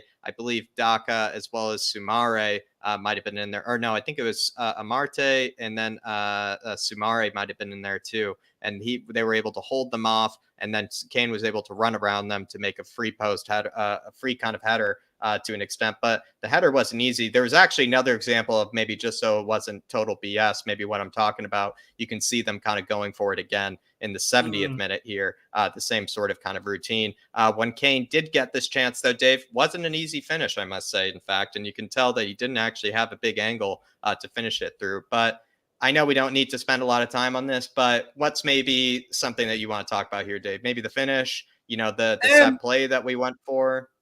Yeah, look, you can run it back to the Harry Kane one. I'll just go through all of it quickly. Look, for me, I think it's good that we picked up something from the Brighton game or from the Brentford game, that, you know, the block, and then that's how you get your big man free. And then we'll just go on to the header. It's a good set piece routine. And Jack, this is more what, actually, if you remember, we done tactical shows when Conte first came in, and the big thing was the set pieces, the different routines we were doing and stuff like that. It's good to see that we're going back to that with the block off there. Because remember when we went back and we done it against Brighton and I think it was Norwich and teams like that before, we were showing that sometimes we were putting it in, sometimes we were taking short ones and stuff like that. So it's clear to see what happened here with Dyer and Romero doing the block to allow Harry Kane to get free, that we are starting to work on set pieces, which is crucial, Jack, because you can pick up 10 to 15 goals a season through set pieces across all competitions, West Ham and they can help you. And then this header here, look, you look at the angle. The only reason why I brought this up is because you look at the angle he had to squeeze it into. I mean, it's a very good header, but he does the right thing. He heads it downwards. It makes it so much harder for Kasper Schmeichel to drop down that quick to be able to get down. So he does all the right things here to put the finish in. But yeah, not much of an angle to put it in, but does well to guide it in. Yeah, really well said. And maybe the other thing that must be said, though, is that Leicester don't really have a very good set piece defense system this year. Yes. They've been pretty atrocious from set pieces. In fact, maybe one of the worst in the league, I believe. So not a big surprise that we did score from a set piece, to be fair. But let's move on to Sonny's 60th minute goal. This was actually Sean's favorite goal of them, because I believe Sean's a bit more of a purist than the rest of us when it comes to football. He likes team goals. You know, he doesn't like the individual goals.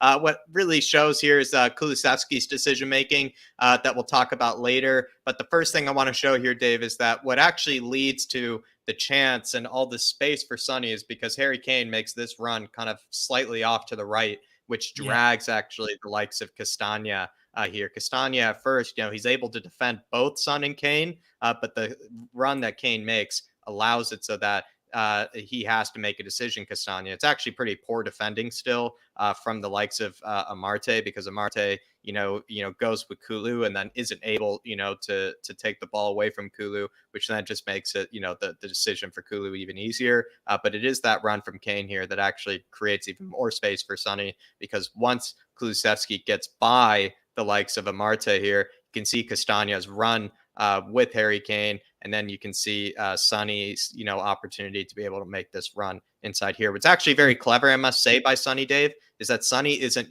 just barreling through. Sonny gets close to the box here, but then kind of stalls his run, just to wait for Kulu, actually. In fact, what I actually thought was quite intelligent. He actually waits for Kulu to be able to make the pass. Some people, I feel like, Dave, when they make those runs, they kind of just expect the ball to be there. They don't really accommodate for how long it might take someone to make that pass, the timing of it all. So I must be said, I think Sonny does actually very well in waiting for Kulu to get that pass off so that it actually goes a bit better. So I think it's a whole team goal from the front three. It's a whole team goal from the front three. But of course, it also came from that Romero tackle that we were speaking about earlier as well. So it's an entirely team goal. Yeah, it was. The Romero double tackle led to this. But when Kulu picks up the ball, Jack, we just go back to the first image there just quickly. I mean, what we were seeing in the last couple of games is these positions being squandered. Whether it was Emerson, whether it was Session or somebody else, we got these positions from against Brentford and Brighton. But the difference is we lacked the decision making. Our decision making was poor. But here, you can see with Kulu, he could have very easily played an early pass to try and slide it in behind Kane, but he doesn't. He's well aware of Sonny's run. And you're right. What Sonny does is he kind of stalls his run on the edge of the box and just waits that brief second for him to be able to, and kind of tells him where he wants that, put it into that pocket.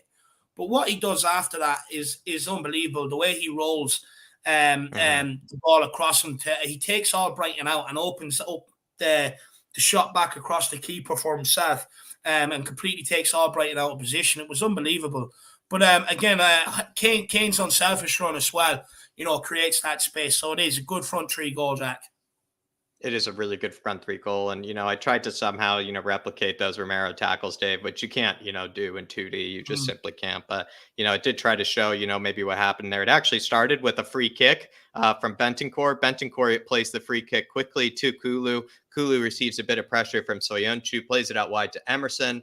Emerson then is able to escape from a bit of pressure here, but it actually ends up being a loose ball. And then Romero wins the ball originally off of Daka, then wins it a second time off of Soyuncu. The ball then goes loose to Kulusevski. Kulusevski then does the rest, as we were looking at earlier. But the big part, like David was talking about there, is the fact that Kulusevski doesn't play that early pass to Harry Kane. He actually waits. He, has a bit of patience, keeps his head up the whole time as well, and then waits for that stalled run from Sonny there. Sonny lets it go across his body, then hits it back into the far post. He could have gone for that first time sort of, shot that, maybe would be a bit more panicky, but Sonny also showed extreme composure like Kulusevski to be able to, let it go across his body and put it away.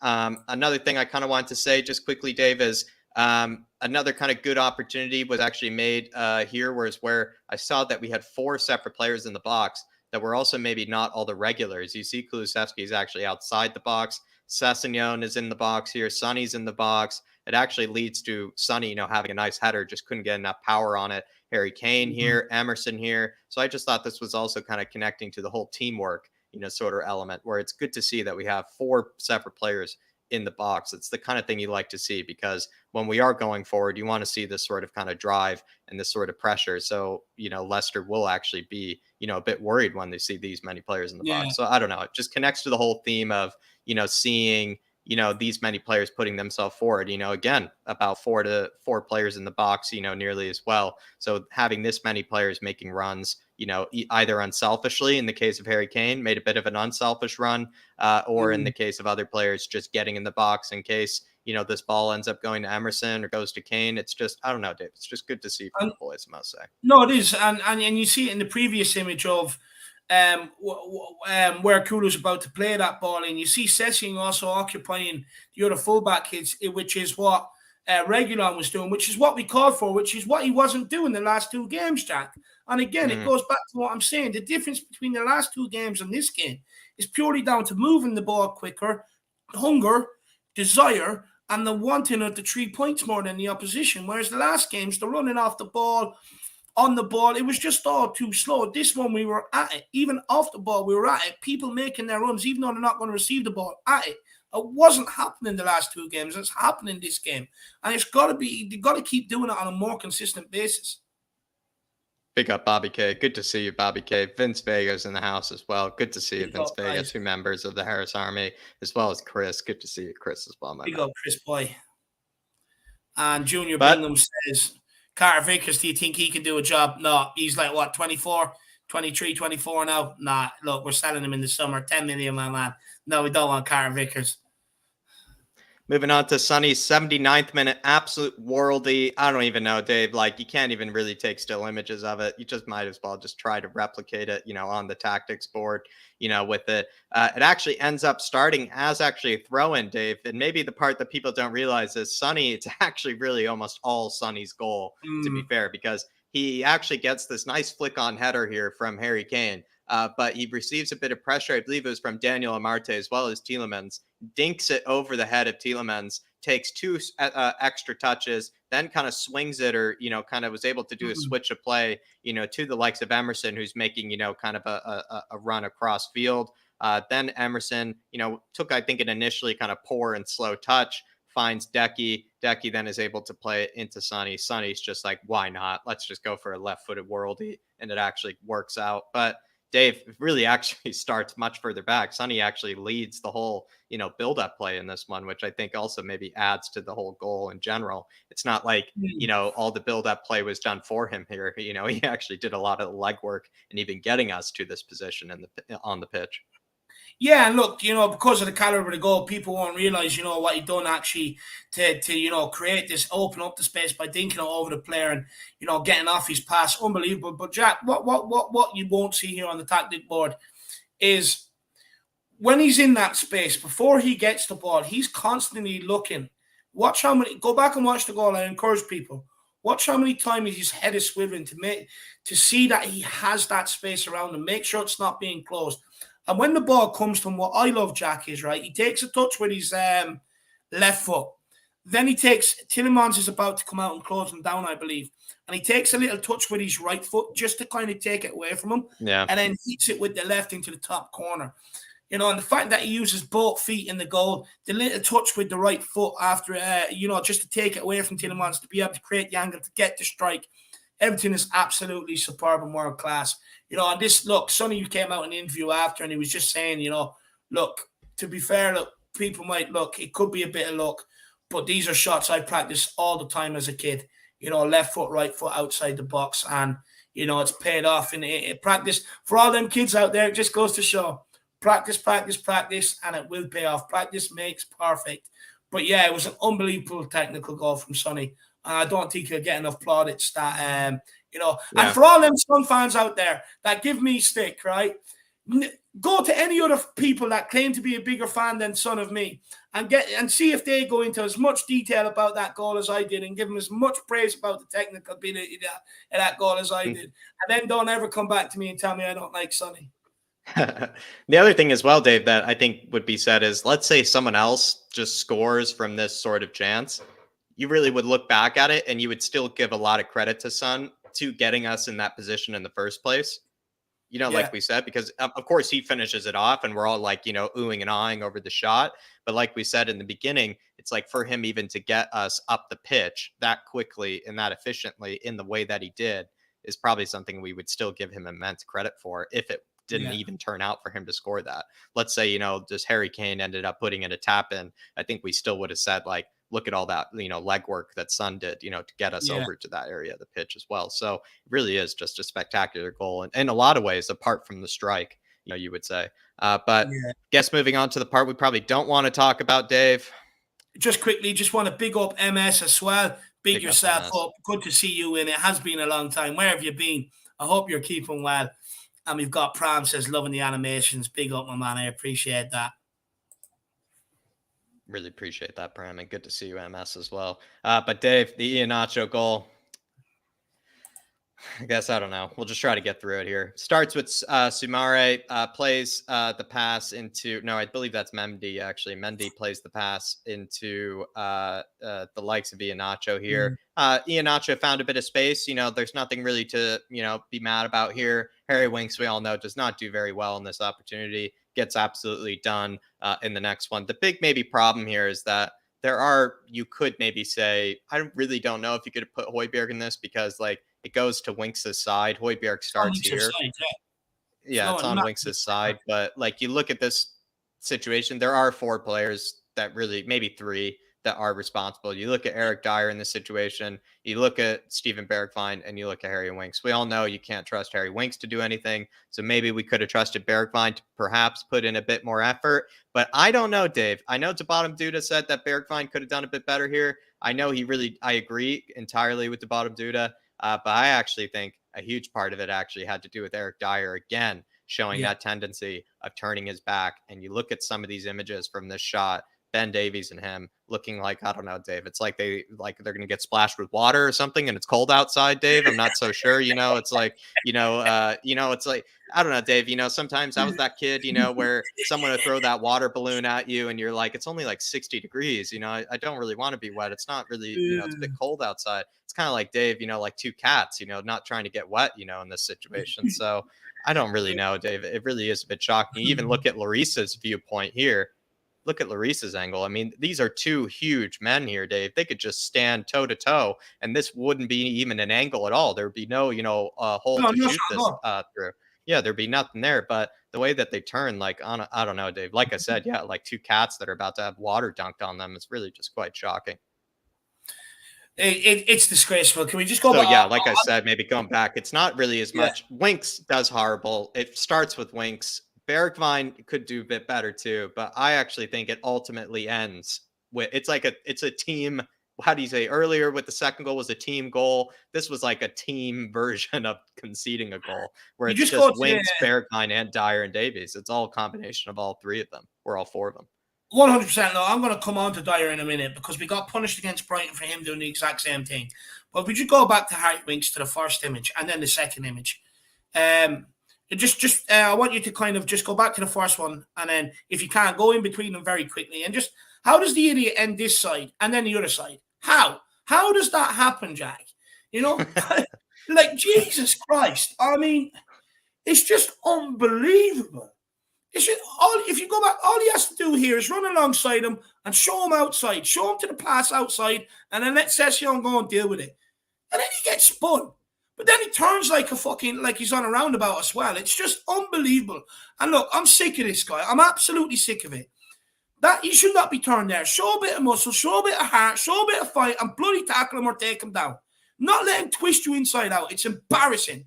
You start off completely one side and end up the other, and then you're left standing there scratching your head. He looks like an absolute idiot. I'm sick of him. He's just not good enough. Anytime he takes the field, we lose and he goes. And then you look at here. Look, Bergwijn maybe could have done a bit more to track back, but you look at Dyer here. I mean, Jack, I was going ballistic against Brighton. I've spoke about you're being paid 100k a week. Stand there, front on, and put your bloody bollocks on the line, right? Now, he didn't do it against Brighton.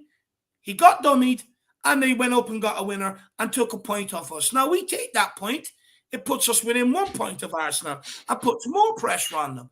But no, Dyer turns back and gives Brighton the win. And then you look at it here. I get it. We're 3-1. We're 3-0 up. But my God, if you're not going to do the right things at 3-0 up, why expect them to do it when the game's hanging in the balance? Like you said, Jack, and it's like what he done against Brighton, like I was saying. You know, if you come out front on, there's no angle to have that shot. And Dyer's a wide, big guy. And he's going to have to put severe whip on that to get him by. But and it probably helps out Hugo Lloris because it narrows off the target he has to hit. But Dyer then, he just twists and turns. He makes his body half the size of what it is. Here you are, have a shot at goal. It's just absolutely ridiculous. I'm absolutely sick of it. I'm sick of this guy turning his back. You think he would have learned his lesson from 2 games ago? And here it is, still amateur things happening. That if I done this on Sunday League, I'd be hauled off and put into an ice bath, dunked into an ice bath head first. And like, how dare you not learn? And this guy's being paid to turn his back. No, it's wrong. And again, this difference. Romero will come out and block that shot. He comes out, full body, hands behind the back. But Dyer somehow thinks he wants to get out the way of it. Like you said, looks like, someone's after doing one of them bombs into the pool and there's water coming out everywhere. Look, it's absolutely ridiculous. It's cowardly. I mean, this image, how much does top 4 mean to you? And then just show this image about Dyer and Davies, because this is what it means to them. This right here. I'm sick of it. I've had enough. You're professional footballers. Put your bollocks on the line. Put your stomach on the line. Or what's the worst that's going to happen? You're going to wind. You're going to get winded. Oh, my God. It's absolutely ridiculous. And then you look at Hugo Lloris here. I mean, like, the guy, he can either put it here or else he can put it into the far corner, because Dyer and Davies have just shown him the goal. Both on the, like, the thing is that it should be only going far post. It should be only going far post. It should only be going far post. There's no way this shot should be headed near post. Yeah. Fuck me. I'm fed up with it. It's just baby defending. Just get out there and be a man. Put your bollocks on the line and front it. So what if you get hit with the ball? All the paramedics are there. Or the medical staff. They'll come on, give you a bit of water, some DP, spray it on your belly. Winding is over. No more winded. You know what I mean? It takes a couple of seconds and that feeling goes. But he doesn't want to do it. And I mean, I used to do it for free. Training and in matches. Even on Astro, I do it for free. And this guy's being paid and he still won't do it. Very clippable moments there. Very clippable moments. But Dave, might as well calm you down, with some stats here to rock you by to sleep here.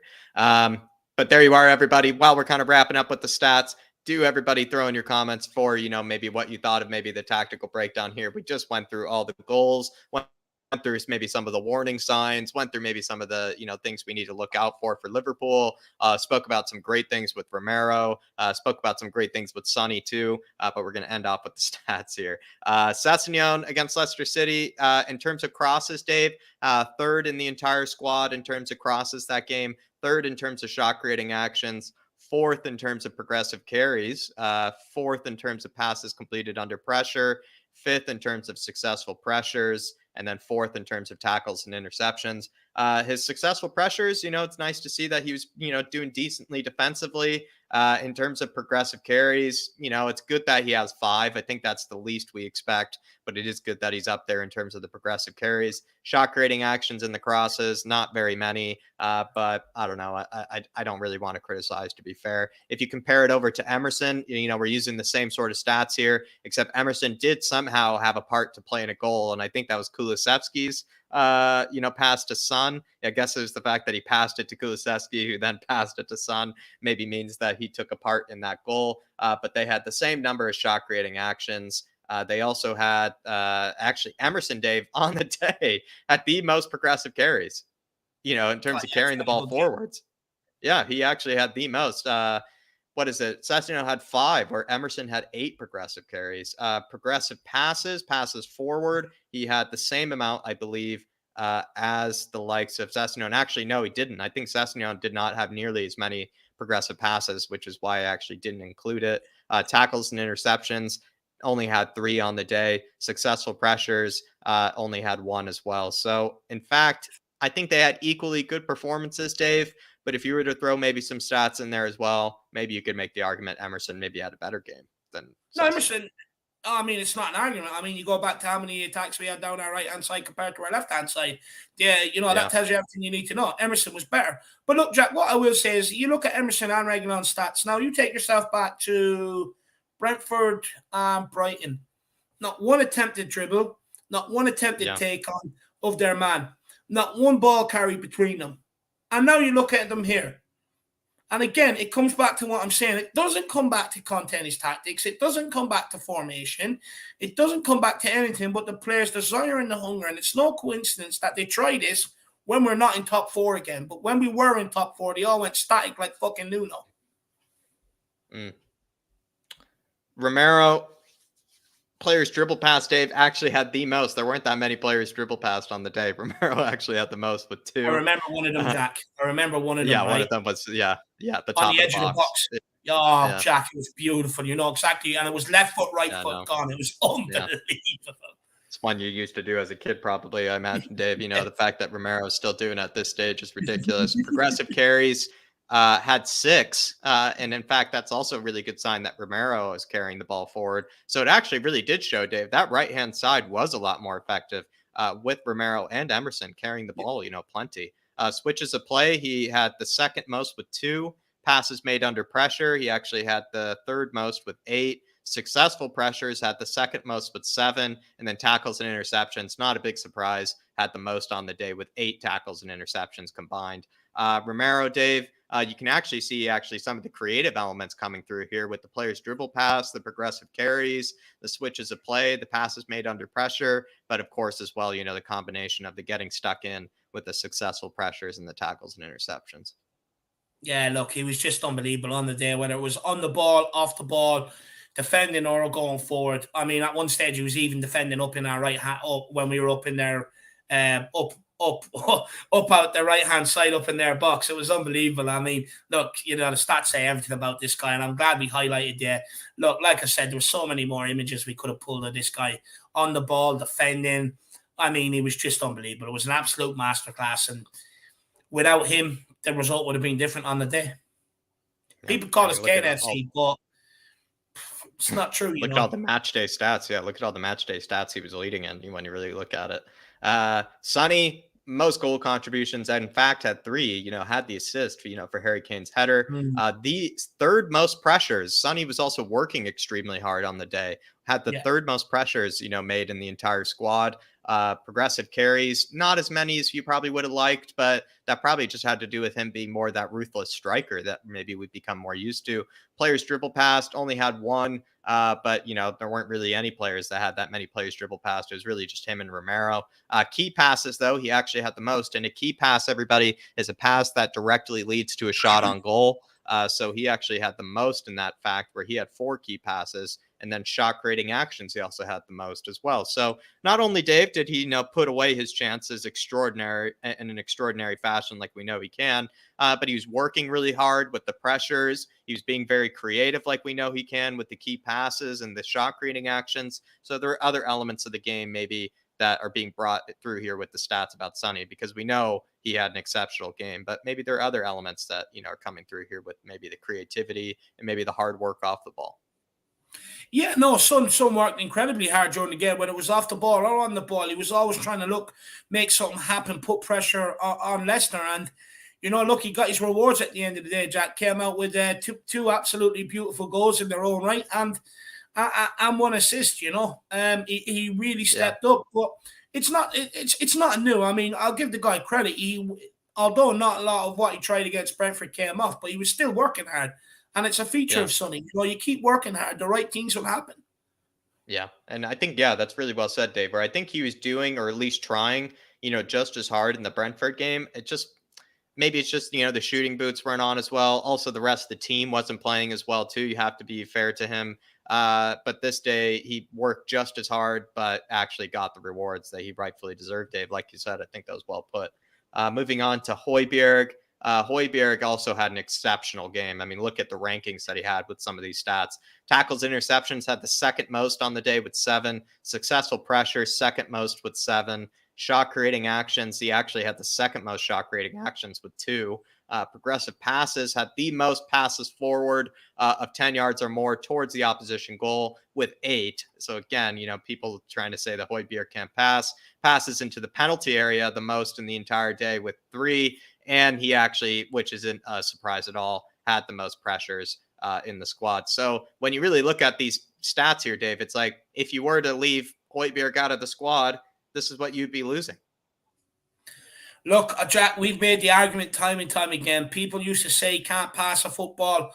I mean, I was arguing with people right up until he done that one for Harry Kane against Leeds, and I was like, don't ever tell me he can't pass a football. That's not fluke. No one who can't pass a football doesn't pull off a pass like that.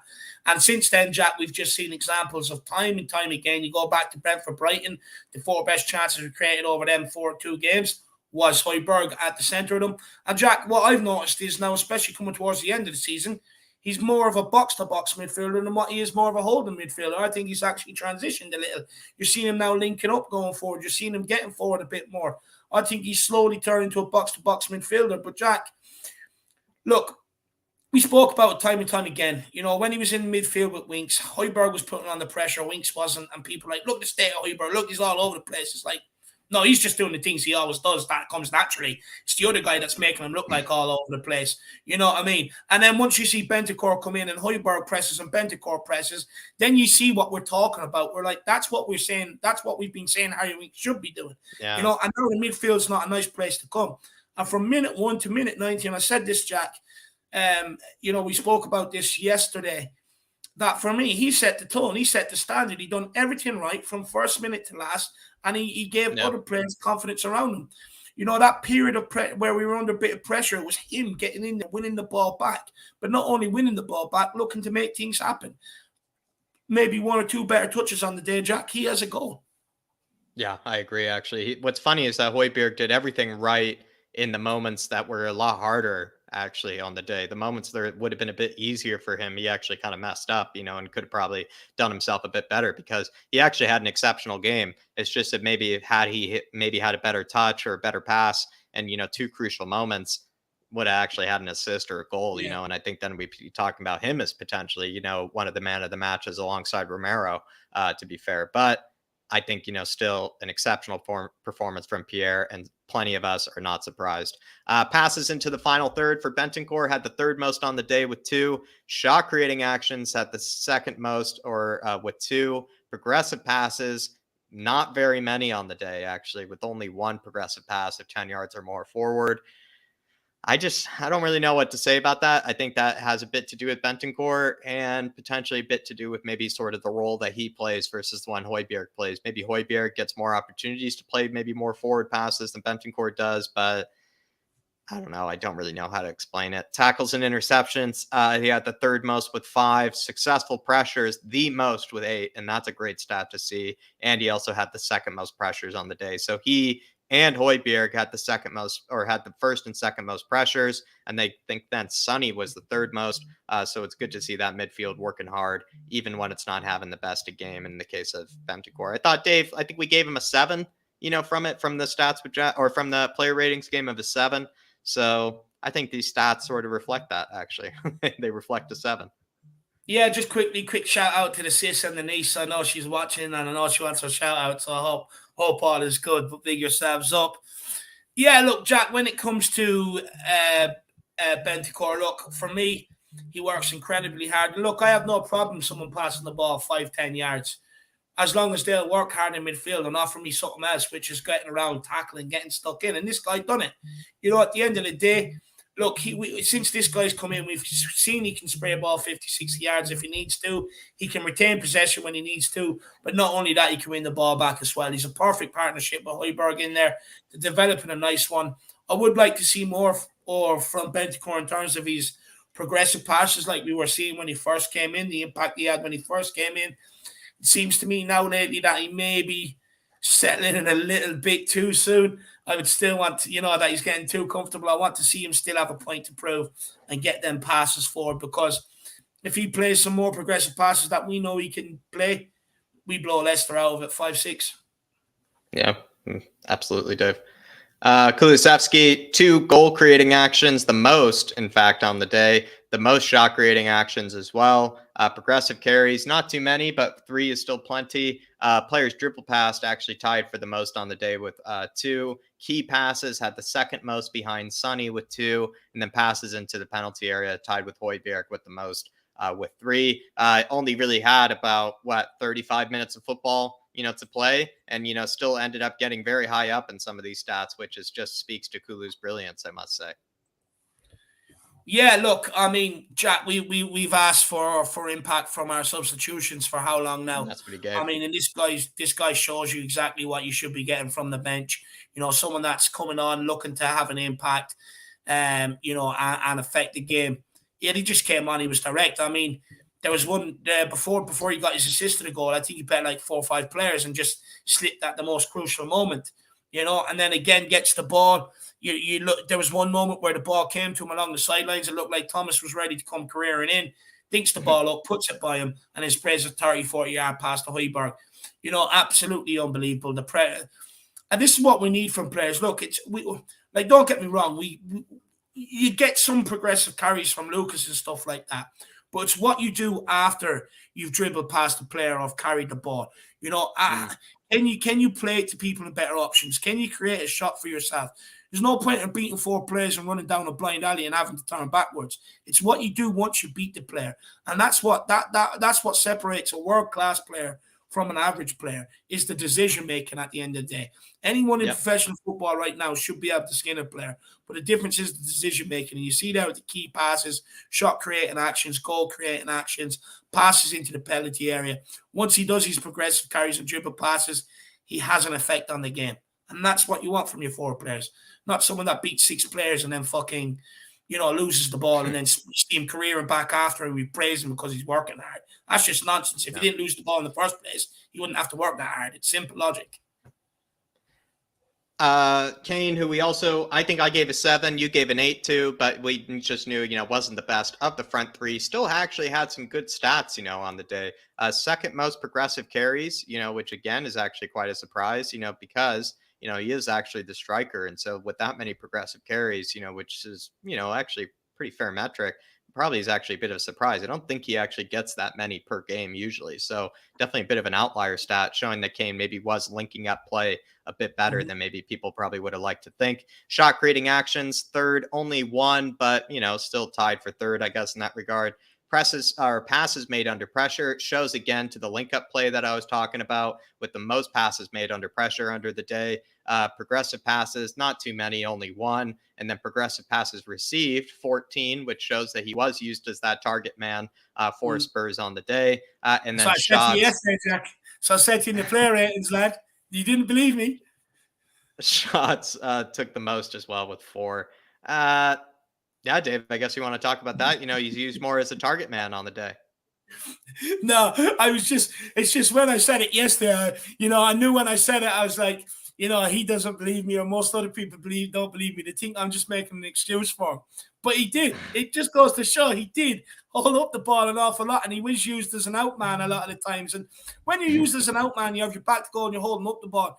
It's only natural that you end up playing in the likes of Son or somebody else, you know, but that work cannot go underrated, because at the end of the day, if he doesn't hold that up, we don't get up the pitch. You know what I mean? So, look, I'm not going to sit here and defend him. I don't think it was his best game by any stretch of the imagination. I thought there was a lot of times he was on the ball in good positions, and he was actually very wasteful in terms of passing or shooting or stuff like that. But I am going to give him credit for his hold-up play. Right. Agreed. Absolutely agreed. Lessons learned. Davies becoming shaky. Yeah, we kind of spoke about that plenty. Something to look out for the Liverpool game, and something to be worried about for the Liverpool game. Yeah. Starting fast to set the tone. I thought Dave starting fast was exactly what we wanted, and I think it probably helped us, you know, actually get, you know, that goal. Even the Harry Kane goal, which I know came after a bit of good play from Leicester. It's just important to start the game fast and to start the game well, and I felt like we did that. We're still a bit sloppy in possession as well. That's another thing I noticed. And that probably, again, kind of sort of connects to the Dyer and Davies sort of situation. But another thing I noticed there. You could probably actually link that to the starting fast to set the tone, Jack. Just quickly on that is just, look, when you start fast, you automatically, you're in the rhythm of doing the right things from minute 1. When you start slow and you do the 10 touches on the ball, like we spoke about before with Dyer and Davies, and pass it sideways and just be cowards, ultimately everyone else, it slows them down. It slows the forward players down, the midfield players, and then that's when you start seeing more of the loose touches, more of the sloppy under-hit passes and stuff like that.